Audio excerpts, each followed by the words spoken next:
for meditation 1 is going to be on grounding and meditation. So let's start with the grounding. Basically, grounding is a way to connect you to the center of the earth for the purposes of creating a conduit or a release mechanism so that you don't have to be the effect of things which hit you. For example, when people project their anger or their frustration or expectations or many other things, the energy that comes from that person or the effect that comes from that person will have a way to release down your grounding cord. So essentially, to create a grounding cord, you have to have connection from the base of your spine to the center of the earth. So why don't we start, if you just be seated and be relaxed, and close your eyes and imagine a connection from the center, actually from the base of your spine to the center of the earth. So you can imagine a rope or a beam of light from the base of your spine to the center of the earth. And that is the act of creating the grounding cord.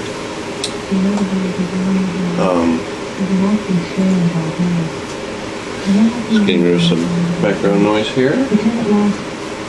Alright, so once you have imagined that grounding cord, is the act of creating that grounding cord. So you don't have to think about it anymore, unless of course you want to recreate it, in which case you would imagine disconnecting it or just destroying it, and then creating a new one. Or if you just want to get rid of your grounding cord, just destroying it or disconnecting it.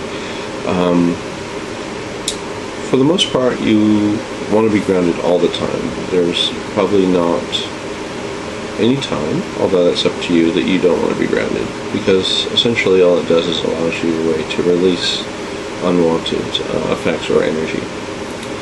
So now that you're grounded, you can test it a bit if you like. If you have any discomfort or if there's anything bothering you, what you want to do is just sort of acknowledge that thing and then just let it go.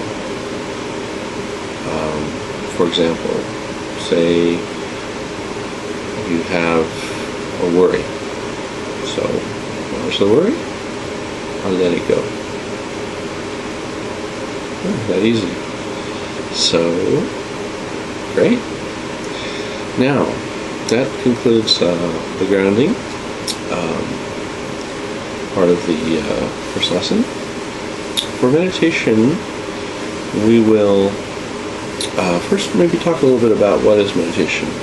There are many types of meditation.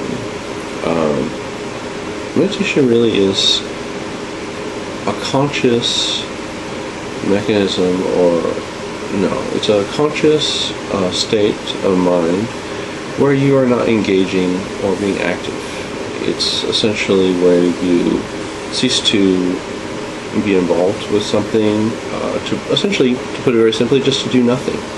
So if you were to sit and do nothing for a period of time, that would be meditating. And what happens when you do nothing is all the things which you haven't been able to process or deal with, your mind, your consciousness begins to process those things and resolve them.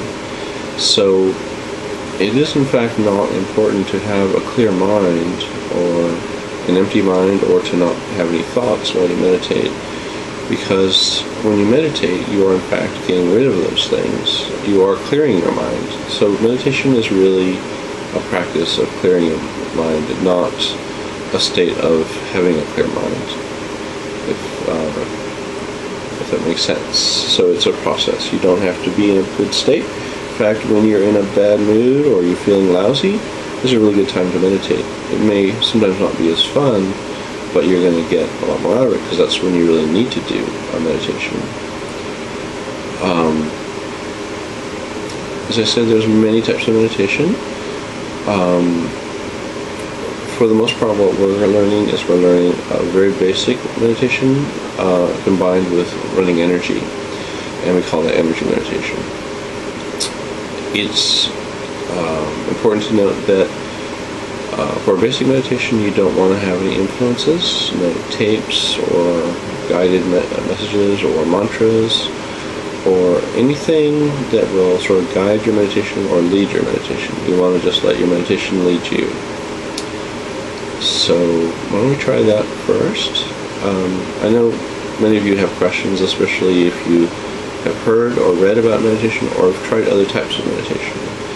And the reason that we do, I'll answer a couple of the most common questions. The reason we do this basic unguided meditation is that this type of meditation is good for everybody. It will work for everybody. A guided meditation will be more specific to each individual, and in the case of mantras, generally mantras are assigned based on the level someone's at or the type of person they are. For like listening to tapes and CDs, again, often designed to create a certain state, but again, not really specifically geared towards you individually. So this meditation will be, for you individually because it's for everyone. No guide, just let your meditation guide you. For those of you who have tried meditation, goes back to and couldn't quite figure it out, or just weren't sure if it was working. This goes back to what I was talking about just a bit ago. Just lack of information or understanding of what you're doing. Many people have complained when they tried meditation, they could not keep a clear mind. So just to remind you, you don't need to keep a clear mind. I'll talk a little bit more about that process of clearing your mind. That's a state of clearing your mind, which automatically happens during meditation, but not that you have to already be in a good space or with a clear mind.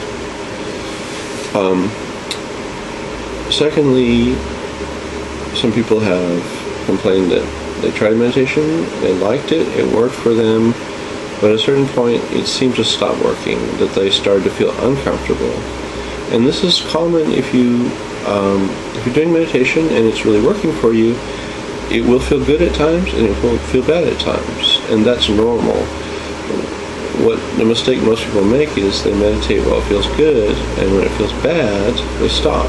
It seems like common sense, but in fact what happens when you meditate is things, you release things you don't want, but there are things that you have buried deep inside you, and as you start to really heal yourself and get more strength, these things will come to the surface. These maybe old issues or negative stuff will come to the surface because they are also in the process of releasing. But as they come to the surface, especially things that have been buried a long time, people will often re-experience them. So if it's pain or worry or trauma, you re-experience those very briefly before they are completely released. So it's a bad idea to stop meditating when it doesn't feel good. It's better to meditate another 5 minutes or 10 minutes to allow that process to finish, so that at the end of your meditation you feel good and not just bringing things to the surface and then having to walk around in that stinky energy or that old experience.